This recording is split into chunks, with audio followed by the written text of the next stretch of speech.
What's up, everyone, and welcome back to Movie Rays.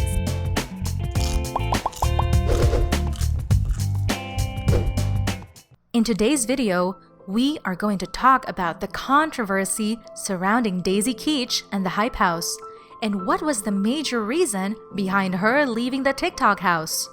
If you like our videos, then don't forget to click the notification bell and subscribe to our channel for more amazing and exciting videos. Daisy Keech is as dreamy and bright as her name. She is one of the famous TikTok stars with more than 4 million followers on the platform. And now, she is turning into a popular social media influencer, thanks to her huge following.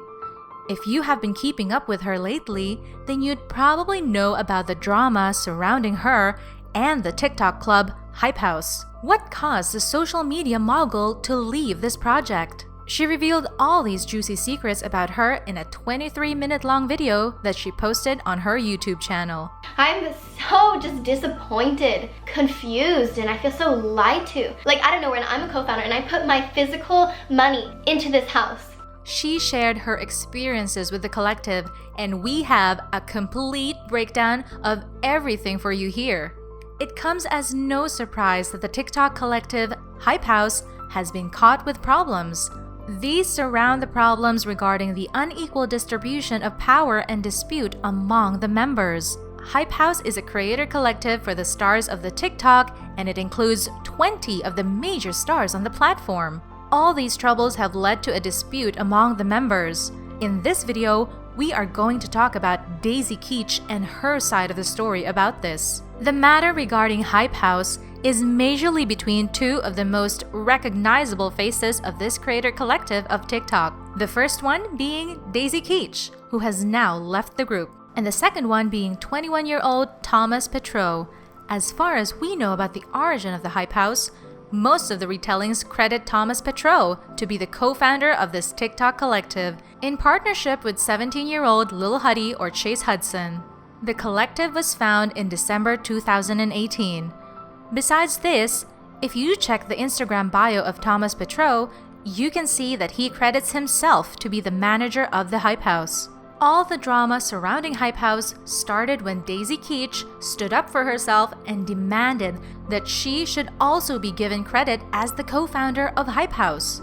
It was clear that there was some sort of dispute among the members. But despite this, everyone was calm and quiet about the matter until now. But last month, Daisy uploaded a video on her YouTube channel titled Truth About the Hype House and revealed that she was no longer a part of this group. Daisy started the video and details her friendship with Thomas Petrou. And a little background on me and Thomas, we were very good friends before we even started this whole thing together. According to her, she became close friends with Thomas when both were a part of Team 10, which is a failed attempt of Jake Paul for a YouTube creator collective. When this project was going on, Thomas was let go from Team 10.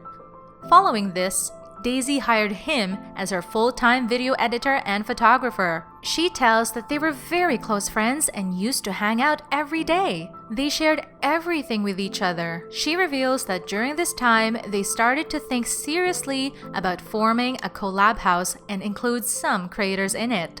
Thomas had to do a photo shoot for Chase Hudson and they became friends. Hudson introduced Daisy and Thomas to other creators including Alex Warren and Cover Anon. According to Daisy, they became fast friends and started to seriously consider the idea of forming this collab house. After some time, they started to look for houses to rent together and eventually, they came across this Spanish-style mansion which is now known as the Hype House. In order to invest, the members contributed up to $46,000. Daisy reveals that she was very invested in this project and wanted to contribute as much as she can in the project.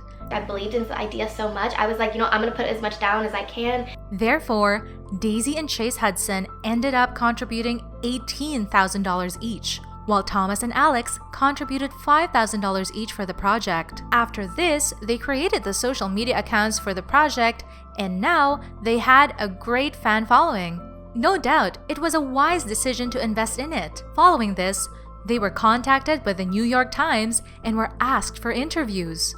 She said that she was very surprised and happy as this was their first in-person interaction with the press. They were astonished to see a full production team, but she later revealed that she was embarrassed to be part of the interview and rather felt intimidated by the situation.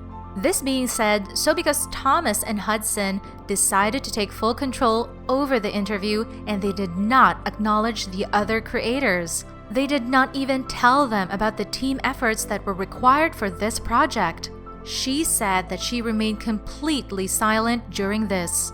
She said that all this happened because she had no manager, unlike Chase. She said that she had no idea to speak up and say that she was the co-founder. No one was there to motivate her or push her to speak.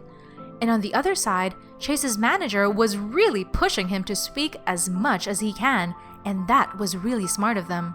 The whole disturbance continued for the following months. The group did many other activities and interviews, and Keech says that she was not asked to be a part of it. She said that they did an interview with Tom Ward, and both Thomas and Hudson were interviewed separately.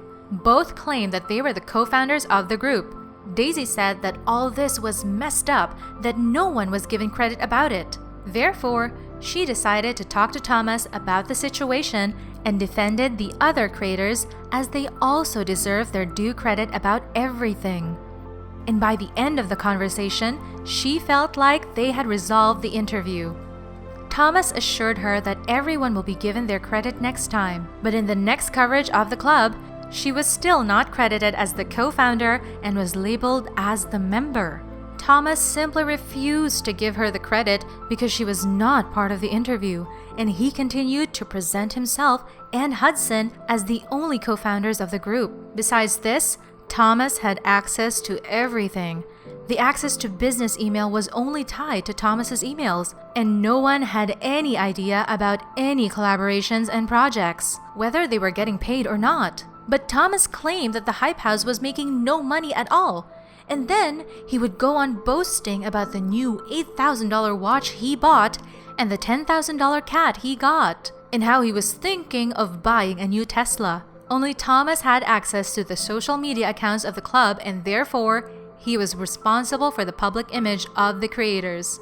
Daisy recalls some of the unpleasant experiences with Thomas. Like one time, he asked her to manipulate one of the female creators to come and join the group. He also talked about the incident when the other co-founders had found out that they have been deprived of a great opportunity to grow their brands. This would have been a great press opportunity for every member of the Hype House, and it would have even pushed Hype House to further growth. But when they talked to Thomas relating this, he just brushed off saying, "Well, it's not your decision because I make all the decisions around here." After this, she started feeling uncomfortable about everything on her mind, and because of this, the group started to exclude her from important activities, and she wasn't told about important dates. He was just cutting me out of everything. I don't know, maybe behind my back they had that, and for some reason they didn't want me to be a part of it. Daisy was very uncomfortable with this behavior. Therefore, she asked her new manager, Chris, to talk to him about this. What he said was totally uneasy for her. Thomas said to him, "You know what? I'm just more of a businessman. And girls like Daisy, she's just another hot Instagram model with a shelf life," she revealed. Thomas said to him, he's like, "You know what? I'm just more of a businessman. And like girls like Daisy, she's just like another hot Instagram model with a shelf life." She decided to take actions and asked her lawyers to file the applications in U.S. Trademark Office in order to secure the future of the group. She didn't want any other company to sabotage them. She said that she asked everyone about it and assured that everyone would be given a partial stake in the business. In this way, they would set the basic structure of the internal business. But Thomas was not happy with her taking big decisions. He continued to ignore her. He also continued to ignore her lawyer. All this got serious when one day, Daisy arrived at the house and found out that the whole house was bustling because there was an ongoing music video shoot.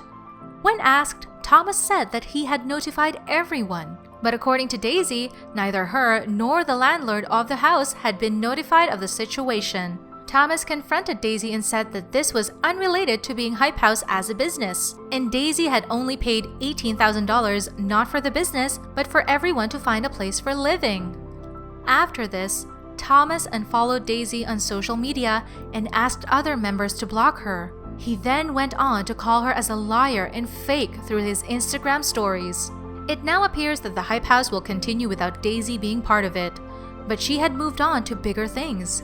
She has good fan following on social media, and she now has plans to launch a new collab house known as the Clubhouse. She has also said to contact the lawyers to deal with the Hype House members. We hope she achieves her power through her new venture. On the other side, Hype House members have decided to stay silent about everything. Our video concludes here. We hope you liked it. Thanks for watching!